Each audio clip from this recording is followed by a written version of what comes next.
Hey everybody, it's Glenn back with another Clash Royale analysis video.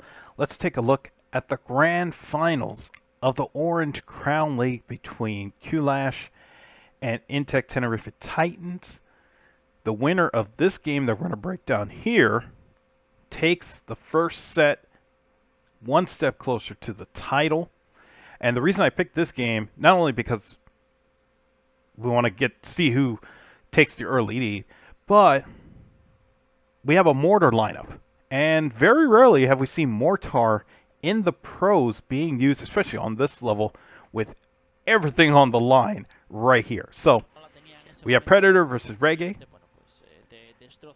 Like I said, both teams trying to take the first set, and it's Predator who comes out with Mortar on a defensive end. That takes out the Firecracker.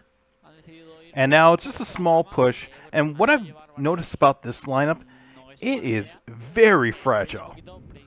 That's why I was so surprised. I wanted to pick this one out because, like you see with Gang here, if there was Zap, they'd be gone. Instead, it's a push, and Miner's in the back. It just feels like if there was a Zap, if there was a Fireball or anything like that, this would be heavily tilted one way or the other. And I think Regue sees this, and that's why he's pushing with Royale Giant, but Predator plays the Mortar right there, and an unbelievable Miner Mortar attack that gets the Firecracker. Let's take a look at that again. So we have this Mortar right here. And a lot of pros do this, and I would recommend this as well. You know, yes, Mortar is going to take a lot of damage. You know, you want that Mortar to be attacking the tower right here, or doing something where it's creating a lot of chaos. But here it's just a punching bag, and you hope that he would get one shot on Firecracker, or at least, or get a shot on the Princess Tower. It's going to aim at the Firecracker in this position right here. And this also forces the Royale Giant to stop and attack it before it goes to the Princess Tower. This buys Predator some time to think about, okay, what card should I play next to support the Bats and the Mortar.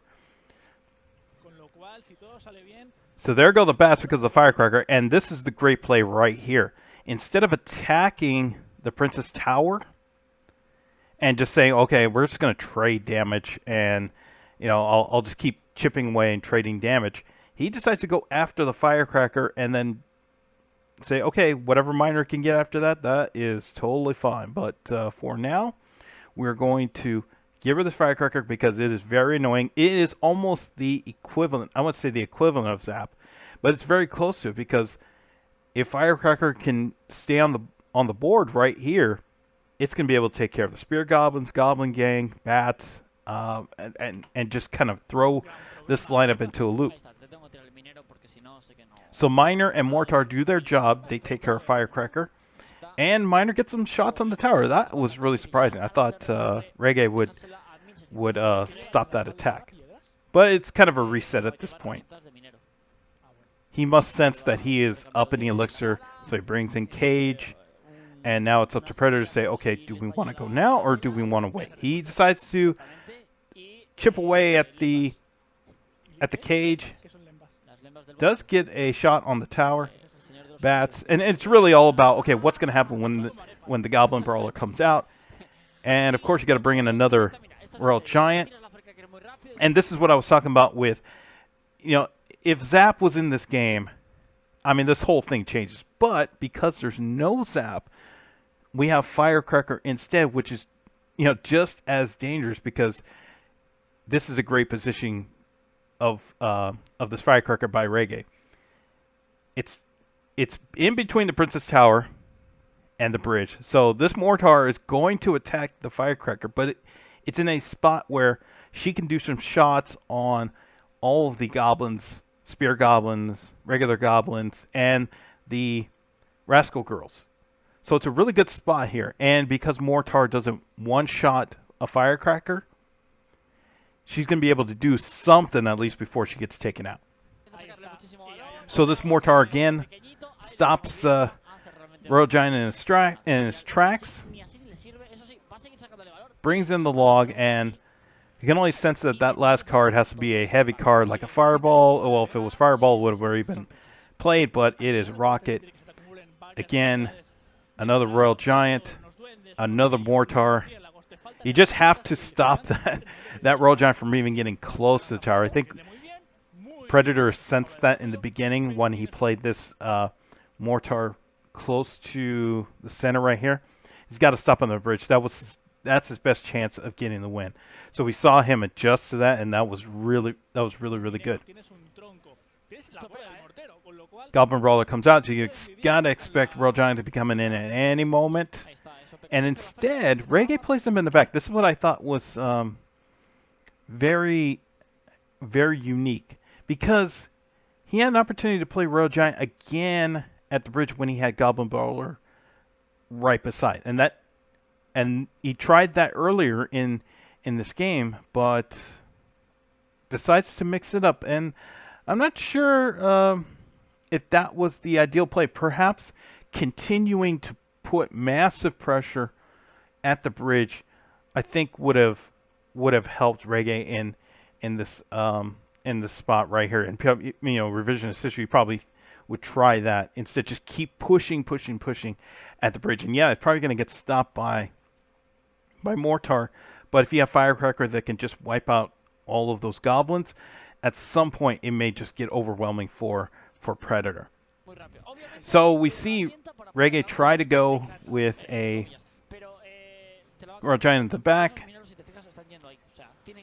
and that cage really just helped Firecracker stay alive. Now we have a poison. Those rascal girls will be gone. Great sense of awareness from Predator to play those spear goblins right above the poison. And the Royale Giant gets nothing. So that long walk from the back of the King Tower all the way here produced no shots on the tower down here. And now all that's left is a Goblin Brawler and a Firecracker. But here comes another Royale Giant. And poison. Another great sense of awareness from Predator to play the bats up, although they're going to get taken out by the heal spirit. Log pushes back, so only 2 shots. And so now it becomes a game, but you never really sense that Predator was in danger. An offensive miner right here, just kind of chip away, and now you can sense that that last card is a Rocket. Because here it comes, and you see Predator kind of shake his head like, yep, he's now in Rocket Cycle. It's Rocket Cycle time. But he decides to play Miner instead, just for safety reasons. And that'll do it. I really like this lineup. I mean, I really like this lineup that Predator came with, because we've seen a lot of Royale Giants being played in the pros, and Predator said, no, I'm going to come in with a control type of deck that uses a lot of cheap cards and somehow pull off the victory. I mean, like I said, if Zap was in this game's probably way different and over in favor of Regue. But instead, Predator holds on and gets this win. I mean, it was really incredible. Let's take a look at the stats from Royale API. So, based on the stats from Royale API, if we would take a look, it's only happened twice ever, and both of them did favor the Mortar Miner lineup. And if you look at the cycles, it's a 9. The 4-card cycle is 9.0 versus the Royale Giant. It's a 7.0. So in those cases there, it should favor the Royale Giant Firecracker lineup. And we see that, the more, if we were to do more data here, 6 cards or more, it does favor this lineup, where I'm guessing that the ones you would swap out are Poison for Earthquake, and perhaps you get another big in here, one of the goblins or a knight or something that swaps out for the skeleton here. matching 7 cards or more, it does favor this lineup here. So, I mean, what a great win by Predator to hold off the Royale Giant Firecracker lineup, especially with, you know, given the cards that he decided to go with, and they could have been gone in a flash. So we were looking at the grid. All of the play was done on the right side. All the Royale Giants played right at the bridge, except the number 5 and number 7, which were playing in the back, and then ended up not being much. So what a great win from Predator. We're going to be breaking down more of the grand finals of the Orange Crown League to see who came out on top and how they came out on top. I'm going to end the video right here. Thanks for watching.